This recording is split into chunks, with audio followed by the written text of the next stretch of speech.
Documentary സംവിധാനം ചെയ്ത രാഹുൽ റിജി നായരാണ് ഇന്ന് പുലർവേളയിൽ നമ്മളോടൊപ്പം അതിഥിയായി ചേരുന്നത് തിരുവനന്തപുരത്ത് നിന്ന്. ശ്രീ രാഹുൽ റിജി നായർ, സ്വാഗതം പുലർവേളയിലേക്ക്.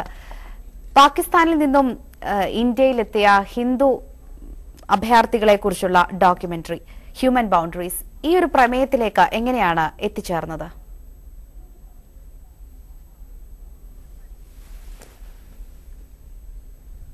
വളരെ യാദൃശ്ചികമായിട്ടാണ് ഇങ്ങനെ ഒരു സംഘം ആൾക്കാർ ഡൽഹിയുടെ പ്രാന്തപ്രദേശങ്ങളിൽ അല്ലെങ്കിൽ ഔട്ട്സ്കേർട്സിൽ താമസിക്കുന്നത് എന്ന് അറിഞ്ഞത്. അപ്പോൾ ഇങ്ങനെ ഇതുവരെ കേട്ടിട്ടില്ലാത്ത ഈ ഒരു പുതിയ സബ്ജക്റ്റ്, അതിനെപ്പറ്റി അറിയാനുള്ളൊരു ആഗ്രഹം, എന്താണ് അവരുടെ കഥ, ഇതുവരെ പുറം ലോകത്ത് വന്നിട്ടില്ലാത്തൊരു സ്റ്റോറി പുറത്ത് കൊണ്ടുവരിക എന്നുള്ളൊരു ആഗ്രഹത്തിൻ്റെ പുറത്താണ് ഈ കഥ അന്വേഷിച്ച് പോയതും ഈ ആൾക്കാരെ കാണാനായി നമ്മൾ തയ്യാറെടുത്തതും. പക്ഷേ വളരെ അപ്രതീക്ഷിതമായി തന്നെ പെട്ടെന്ന് ഒരു ദിവസം രാത്രി ഞങ്ങൾ ഈ തയ്യാറെടുപ്പിൻ്റെ ഇടയിൽ ഒരു ദിവസം രാത്രി ഇവരെ പോലീസ് നാട് കടത്താൻ ഫോഴ്സ്ഫുള്ളി ഡിപ്പോർട്ട് ചെയ്യാനായിട്ടുള്ളൊരു ശ്രമം നടത്തി. അപ്പം ഞങ്ങളുടെ യാത്ര വളരെ നേരത്തെ തന്നെ ഈ പ്ലാനിങ് തുടങ്ങി ഒരു 2 ദിവസത്തിനുള്ളിൽ തന്നെ അവിടെ ചെന്നാലേ ഇത് കാണാൻ പറ്റൂ എന്നുള്ളൊരു, ഇവരെ നേരിട്ട് കാണാനും അവരെയായിട്ട് സംവാദിക്കാനുള്ളൊരു അവസരമുള്ളൂ എന്നറിഞ്ഞ് തൊട്ടടുത്ത ദിവസം രാവിലെ പോവുകയായിരുന്നു.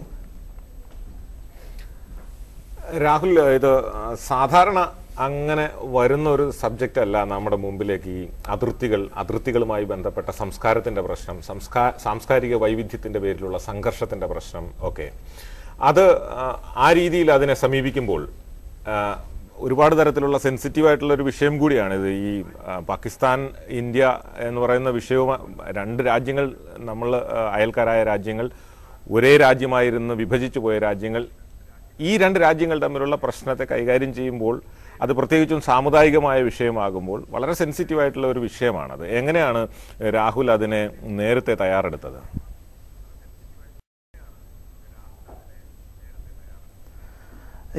ഈ വിഷയം അതിൻ്റെ അതിൻ്റെ അന്തസ്സത്തെ ഒത്തും ചോർന്നു പോകാതെ, സത്യങ്ങളൊന്നും മറച്ചു വയ്ക്കാതെ, നഗ്നമായ what ever was the facts, അതിനെ എത്ര വൃത്തിയായി പ്രസൻറ്റ് ചെയ്യാമെന്നുള്ളതായിരുന്നു എന്നെ സംബന്ധിച്ച് ആസ് എ ഡയറക്ടർ ഏറ്റവും വലിയൊരു ചലഞ്ച്.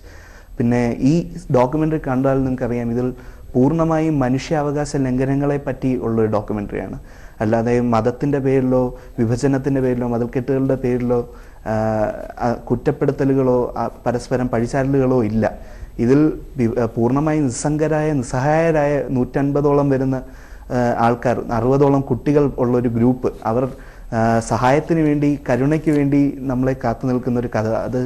അതിൻ്റെ ഒട്ടും തന്നെ അതിൽ മതപരമായോ മറ്റ് യാതൊരു കൺസിഡറേഷൻസും അതിൽ കൊണ്ടുവരാതെ സത്യത്തെ അതേപോലെ അവതരിപ്പിക്കുക എന്നുള്ളതായിരുന്നു ഞാൻ ഇതിൽ തിരഞ്ഞെടുത്ത മാർഗം. അപ്പോൾ അതുതന്നെ ആയിരിക്കും ഒരുപക്ഷെ ഈ ഡോക്യുമെൻ്ററിയുടെ ഒരു പ്രത്യേകത. ഇത്രയും ഗൗരവമേറിയ അല്ലെങ്കിൽ സെൻസിറ്റീവ് ആയിട്ടുള്ള ഒരു വിഷയം കൈകാര്യം ചെയ്യുമ്പോൾ സ്വാഭാവികമായും തോന്നുന്ന ഒരു ചോദ്യമാണ്, മുൻപ് എന്തെങ്കിലും ഡോക്യുമെന്ററികളോ അല്ലെങ്കിൽ ഈ മേഖലയിൽ എന്തെങ്കിലും പ്രവർത്തിച്ചുള്ള എക്സ്പീരിയൻസോ ഉണ്ടോ?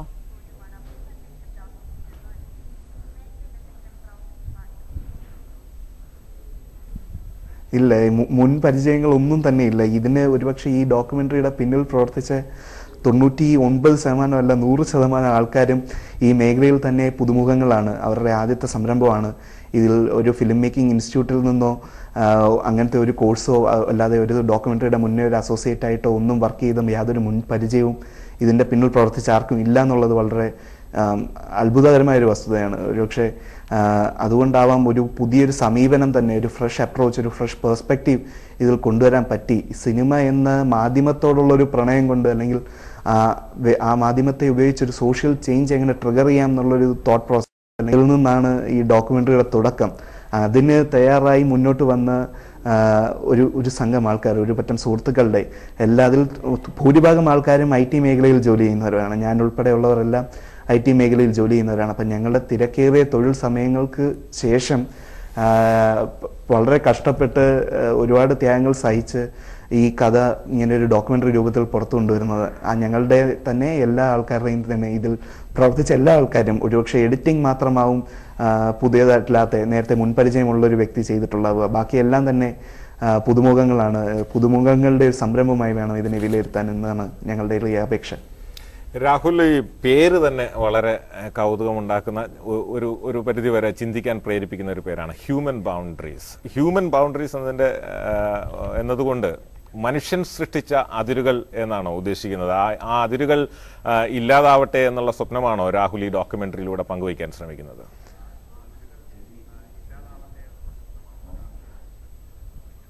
ഈ ഡോക്യുമെന്ററിയുടെ സന്ദേശം മനുഷ്യനിർമ്മിതമായ മനുഷ്യ മനസാക്ഷിക്ക് കുറുകെ നിർമ്മിച്ചിട്ടുള്ള എല്ലാത്തരം മതിൽക്കെട്ടുകളും നിഷ്കളങ്കരായ നിസ്സഹായരായ വ്യക്തികളെ അവരുടെ ജീവിതത്തിൽ വരുത്തിയിട്ടുള്ള ബുദ്ധിമുട്ടുകളുടെയും കഥ പറയുന്നൊരു ഡോക്യുമെന്ററിയാണിത്.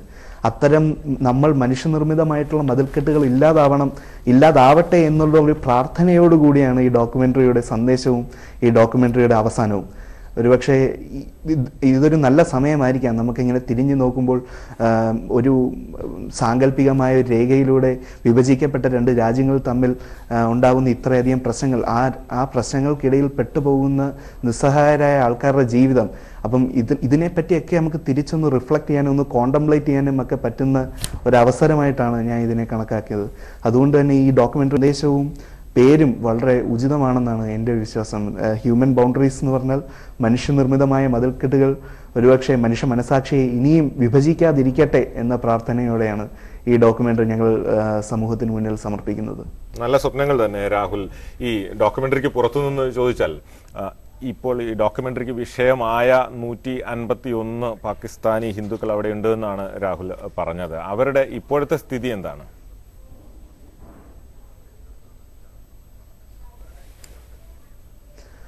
ഇപ്പോൾ ഞങ്ങൾ പോയി ഈ ഡോക്യുമെന്ററി ഷൂട്ട് ചെയ്ത് വന്ന് ഒരാഴ്ചയ്ക്കുള്ളിൽ ഇവർക്കെതിരെ വീണ്ടും ഒരു പോലീസ് ആക്ഷൻ ഉണ്ടായി. ഇവരെ രാത്രി നാട് കടത്തിവിടാനുള്ളൊരു ശ്രമം പിന്നീടും ഉണ്ടായി. ഇവരെ ഇപ്പോൾ താമസിച്ചിരുന്ന ഞങ്ങൾ പോയി ഷൂട്ട് ചെയ്ത ക്യാമ്പിൽ നിന്ന് വേറൊരു ക്യാമ്പിലേക്ക് റീലൊക്കേറ്റ് ചെയ്യാൻ ശ്രമിച്ചപ്പോഴാണ് ഈ പോലീസ് ആക്ഷൻ ഉണ്ടായത്. പക്ഷേ ഇപ്പം ഇവരുടെ കുറച്ച് മനുഷ്യാവകാശ സംഘടനകൾ ചേർന്ന് ഇവർക്ക് വേണ്ടിയുള്ള പോരാട്ടങ്ങൾ നടന്നുകൊണ്ടിരിക്കുകയാണ്.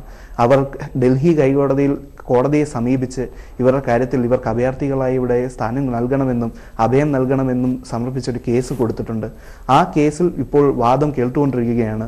അതിൻ്റെ ഭാഗമായി ഇപ്പോൾ കോടതി സർക്കാരിന് ഉത്തരവ് നൽകിയിരിക്കുന്നു. ഇവരുടെ പുറത്താക്കൽ അല്ലെങ്കിൽ ഡീപ്പോർട്ടേഷൻ പ്രോസസ്സിനെ താൽക്കാലികമായി സ്റ്റേ ചെയ്യാനുള്ള ഉത്തരവ് ഇപ്പോൾ നൽകിയിട്ടുണ്ട്. ഇപ്പോൾ ഇവർ ആ ക്യാമ്പിൽ തന്നെ തിങ്ങിപ്പാർക്കുന്നു.